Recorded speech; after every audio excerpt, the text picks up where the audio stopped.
జై వాల్మీకి. ఈ వీడియో ద్వారా కేంద్ర రాష్ట్ర ప్రభుత్వాలు, ఈ కూటమి ప్రభుత్వాలు గత ఎన్నికల్లో 2024 ఎన్నికల్లో ముఖ్యమంత్రి గారైతేనేమి, అంతకుముందు ప్రధానమంత్రి గారైతేనేమి,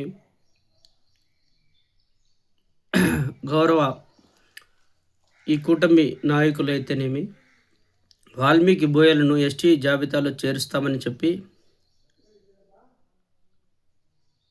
మాట ఇవ్వడం జరిగింది.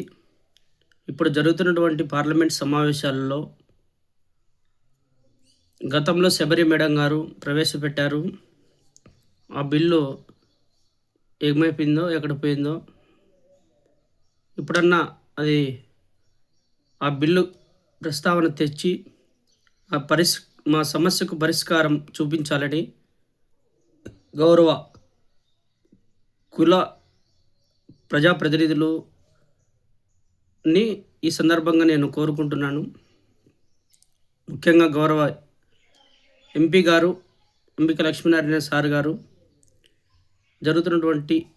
ఈరోజు జరగబోయేటువంటి పార్లమెంట్ సమావేశాల్లో ఎస్టీ పునరుద్ధరణ మీద మీ వంతు కృషి చేసి మన జాతి రుణం తీర్చుకుంటారని కోరుకుంటున్నా. రాష్ట్ర వాల్మీకి సేవా సంఘం తరపున కూటమి ప్రభుత్వాన్ని వాల్మీకి బోయన్ను ఎస్టీ జాబితాలో చేర్చే విధంగా కృషి చేస్తారని ఆశిస్తూ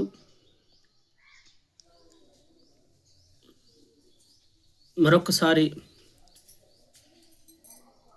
డిమాండ్ చేస్తున్నాం. రాష్ట్ర వాల్మీకి సేవా సంఘం తరపున నా పేరు వాల్మీకి మేకల శివప్రసాద్, రాష్ట్ర వాల్మీకి సేవా సంఘం రాష్ట్ర అధికార ప్రతినిధి. జై వాల్మీకి.